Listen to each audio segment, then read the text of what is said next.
Buddy, thanks for sticking around. Our beloved great Uncle Terry is now the longest-serving governor in U.S. history. At 4,000 something. 7,200 days over that. That's nuts. 7,200 days, is that what it is? 7,243 or whatever. I'll tell you what, that is... That's a long time. It's crazy because it's crazy how... we don't necessarily need to get into what we like or don't like about Terry Branstad, but it is insane to me, especially in 2015, that any politician of any stripe could maintain a level of popularity enough to get reelected 6 times. I mean, 4 times in the 80s and then twice just now. Well, hold on. Good Lord. We had a break from him. We forgot how irritating he was for a while. No, I'm just clowning. For the most part, I support Terry Branstad 100%. This year, I don't know. To me, he's kind of gone off the rails with the gas tax. We talked about that, and I'm still hot about that. The mental health cuts. And then the mental health cuts, and now the Medicaid CF, because I can't say the real word. Oh boy, that Medicaid thing. It is just you gotta.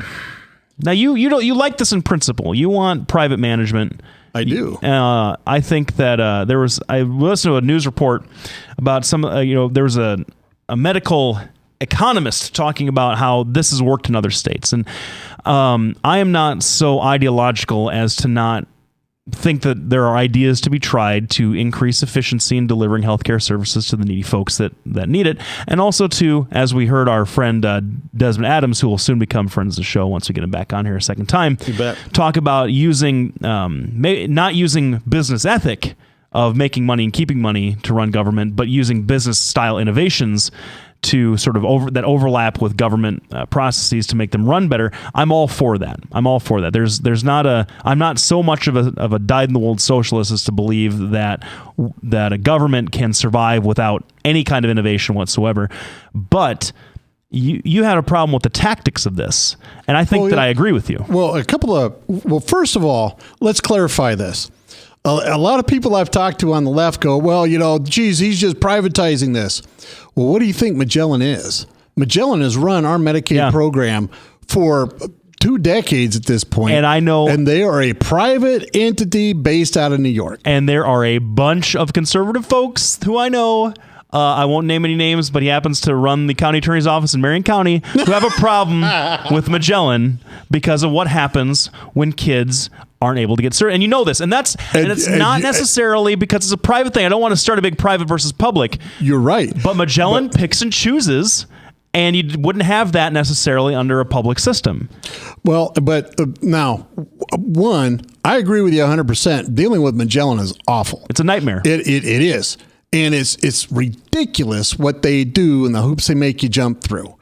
Secondly, I'm going to disagree with you wholeheartedly because when I dealt with Medicare, at least with Magellan, you had a doctor you could call. With Medicare, you have no such option. You just, if it's not covered, it's not covered. Screw you, you're out. That's how a government system works. Now, the problem I see with this is not the idea that we're switching to another private provider or even the fact that we're going to multiple private providers and make them compete. I'm all for that. The problem is this all happened 90 days before the end of the year, and we don't have time to make the transition. If he would have announced, Magellan's going to keep this until the end of 2016, and then we're going to have an orderly transition, terrific. But this is a giant mess. It has completely disrupted everything in my office.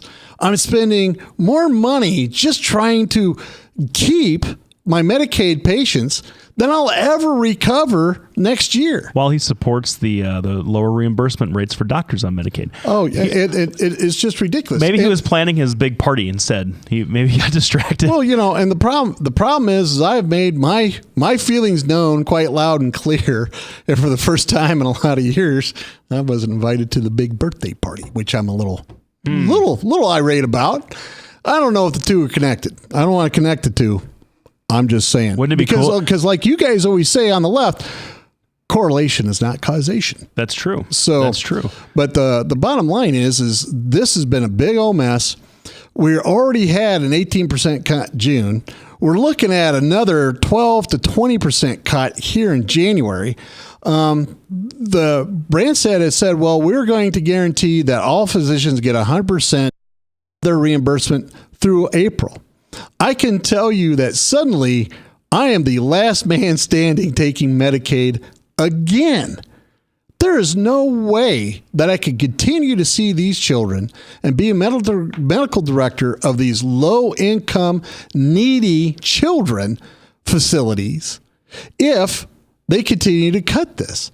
There isn't a way that youth homes is going to be able to survive. There's not a way child serve is going to be able to survive. Orchard Place is already up against it. They already closed a home because of the cuts. And you know what happens to kids without support and to adults without support? Well, they go into jail. Yep, they wind up in prison. And then, and the problem with prison is, and don't get me wrong, I don't have a problem with people going to prison. They do something wrong, they go to prison. Mm-hmm. The problem with prison is they get out, they're still criminals. It is so difficult for them to transition. Yep. I work with a lot of people transitioning from prison life, from group home life, from the military into civilian life. And the problems are basically the same. How do I operate in a system where I'm free? That's the problem. Well, and if you cut these kids off, throw them out like they're doing now, all you're going to have is an entire generation of young Iowans creating more problems. Yep. We've been having all these shootings, all this violence, all this stuff going on. And I went back and looked at when this kind of rise in violence happened. It started happening back in April. That is about the time people started getting kicked out of the services they needed. You have folks with mental health issues, and this is something that you and I talk about all the time. This is something that has got my office particularly up in arms about. And to the extent that my partner is getting on the board with the IAJ's legislative arm to start affecting some change.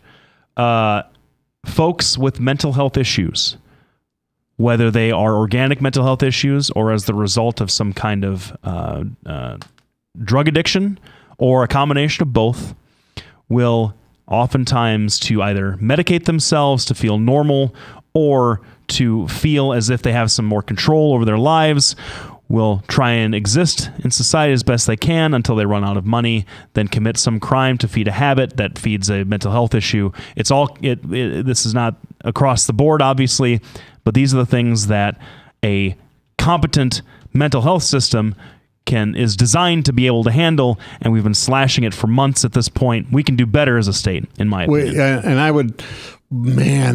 This is a night where it's making me sick to my stomach, and I wish I'd have brought my Tums. Because when I'm sitting here agreeing with Lefty and I'm agreeing with President Obama, and that's just the next thing you know, I'm going to be agreeing with Maddie back there. Yep. That can't happen. And turning off your microwave at night before you go to bed. Oh, yes, absolutely. So, yeah, I mean, it's just, this is such a mess that even the Washington Post, a fairly conservative paper, has picked up on it and went, look at this nasty mess. And they've pointed out exactly what I pointed out. You got 30 or 90 days to make this transition for hundreds of thousands of people. And a lot of these people are simply not going to be able to receive services after this. And that's not the way to do it. You know, honest to goodness, the problem with psych, I'll tell you what the problem with psych is. You get cancer, they cut it out, they zap you full of chemo. Hey, it's gone. You get an immediate result. In psych, you have some poor person who's been homebound for 10 years and can't leave. They finally get treatment. They get out of their house. They get a job. They start participating in society again. Nobody's standing around going like, hey, that guy's a society. Good job, Doc. Right. Nobody says that. Well, and not just that, but there is such a stigma, and there's been there, and it continues to for folks with mental health issues, so that there's a high bar to treatment. You don't hear about someone getting mental health treatment and getting to some level of normalcy celebrated as a hero. And this is not to denigrate anybody else, but as an AIDS survivor or as a cancer survivor are held up as these warriors that are battling some pernicious disease. People with mental health issues are told to suck it up. They're told to deal with it by themselves, or they're weak. And that's what we're battling against.